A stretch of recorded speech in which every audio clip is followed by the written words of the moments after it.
சமூக சொந்தங்களுக்கு வணக்கம். மீண்டும் மற்றொரு காணொலியில் உங்களை சந்திக்கின்றேன். இந்த காணொலியில் நாங்கள் பார்க்க இருக்கின்ற விடயம் சமாதானமா சரணடைவா, குண்டுகளுடன் பேச்சுவார்த்தை என்கின்றது அமெரிக்கா. ஆனால் ட்ரம்பின் கழுத்தை நெரிக்கின்றது ஈரான். இதனால் முச்சந்தியில் நிற்கின்றது மத்திய கிழக்கு. இவை பற்றித்தான் இந்த காணொலியில் விரிவாக பார்க்க இருக்கின்றோம். வாங்க காணொலிக்குள் போகலாம்.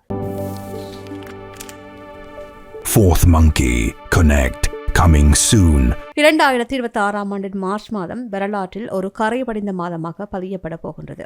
பிப்ரவரி 28 அன்று தொடங்கிய அமெரிக்க, இஸ்ரேல் மற்றும் ஈரானுக்கு இடையிலான மோதல் இன்று உலகளாவிய எரிசக்தி மற்றும் பொருளாதார பாதுகாப்பிற்கு பெரும் அச்சுறுத்தலாக மாறியுள்ளது. ஒருபுறம் அதிநவீன பங்கர் பஸ்டர் குண்டுகளின் முழக்கம், மறுபுறம் குடிநீருக்காக தவிக்கும் மக்களின் அவலக்குரல், இவை இரண்டும் இன்றைய மத்திய கிழக்கின் யதார்த்தமாக மாறியிருக்கின்றது. அமெரிக்க அதிபர் ட்ரம்ப் தன்னுடைய 2வது பதவிக்காலத்தில் முன்னெடுத்த மிக துணிச்சலான அதே சமயம் ஆபத்தான நகர்வு ஈரானுக்கு எதிரான இந்த ராணுவ நடவடிக்கையாகும். த வால் ஸ்ட்ரீட் ஜேர்னல் வெளியிட்ட தகவல்களின்படி ஹார்மோஸ் ஜலசந்தியை மீண்டும் திறக்கும் முயற்சியை ட்ரம்ப் தற்காலிகமாக கைவிட்டுள்ளார். ஜலசந்தியை திறக்க முயல்வது போரை இன்னும் பல மாதங்களுக்கு இழுத்தடிக்கும் என்பதால் அந்த நீர்வழி பாதையை மூடி வைத்துவிட்டு ஈரானின் ராணுவ வலிமை அளிப்பதில் அவர் ஆர்வம் காட்டுவதாக நிபுணர்கள் கூறுகின்றார்கள். வெள்ளை மாளிகை செய்தி தொடர்பாளர் ஹரோலின் லிவிட் உறுதிப்படுத்தியபடி நிர்ணயிக்கப்பட்ட 42 நாள் காலக்கெடுவில் 30 நாட்கள் ஏற்கனவே முடிந்துவிட்டன. எஞ்சியுள்ள 12 நாட்களில் ஈரானை ஒரு ஒப்பந்தத்திற்குள் கொண்டு வருவது ட்ரம்பின் நோக்கம். ஆனால் இது சமாதானமா அல்லது சரணடைவா என்ற கேள்வி எழுகின்றது. வான்வெளி தாக்குதல்கள் மட்டும் போரை முடிக்கப் போவதில்லை என்பதை உணர்ந்த அமெரிக்கா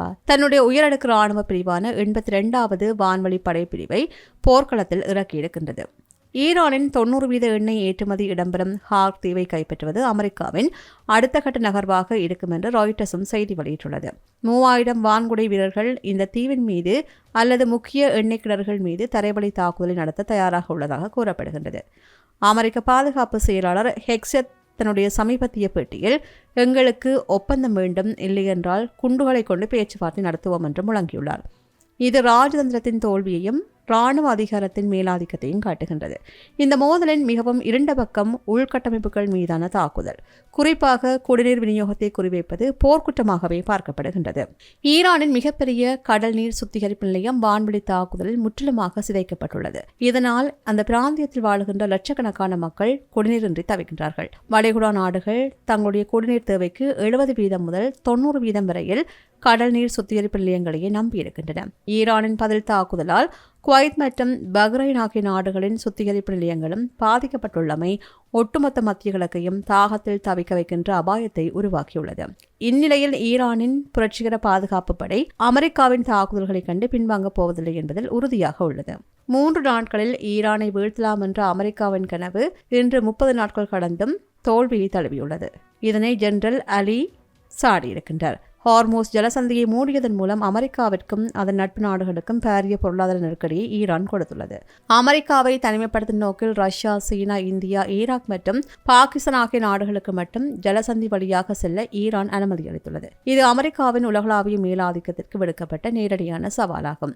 போரின் விளைவுகள் மத்திய கிழக்கை தாண்டி ஒவ்வொரு சராசரி மனிதனின் சட்டைப்பையையும் பாதிக்கின்றது. குறிப்பாக எண்ணெய் விலை உயர்வு. அல் சல்மி கப்பல் மீதான தாக்குதலால் மசகு எண்ணெய் விலை கட்டுக்கடங்காமல் தற்போது உயர்ந்துள்ளது. அலுமினியத்தின் விலை மாற்றியது. அபுதாபியில் உள்ள எமிரேட்ஸ் குளோபல் அலுமினியம் ஆலை மீதான தாக்குதல் உலகளாவிய கட்டுமான மற்றும் வாகன உற்பத்தி துறையை ஸ்தம்பிக்க வைத்துள்ளது. சர்வதேச நெருக்கடி குழுவின் இயக்குநர் அலிவேஸ் குறிப்பிடுவது போல, ஒரு விரிவான ஒப்பந்தம் எட்டப்படுவது தற்போதைக்கு சாத்தியமில்லை. அமெரிக்கா தன்னுடைய நிபந்தனைகளுக்கு கீழ்ப்படியுமாறு ஈரானை வற்புறுத்துகின்றது. ஈரான் தன்னுடைய இறையாண்மையை விட்டுக் கொடுக்க மறுக்கின்றது. இந்த அடம்பிடிக்கும் ராஜதந்திரம் இறுதியில் அப்பாவி மக்களின் உயிரிழப்புக்கும் உலகளாவிய பொருளாதார வீழ்ச்சிக்கும் வழிவகுக்கும். ட்ரம்ப் தன்னுடைய 42 நாள் காலக்கெடுவிற்குள் சமாதானத்தை எட்டுவாரா அல்லது உலகை மற்றொரு நீண்டகால மகா யுத்தத்திற்குள் தள்ளுவாரா என்பதை அடுத்த 12 நாட்களை தீர்மானிக்கும் என்று நிபுணர்கள் கூறுகின்றார்கள். இந்த காணொலி பற்றி உங்களுடைய கருத்துக்களை கீழே இருக்கும் கமெண்ட்ஸ் பக்கத்தில் மறக்காமல் பதிவிடுங்க. மீண்டும் மற்றொரு காணொலியில் உங்களை சந்திக்கின்றேன். நன்றி.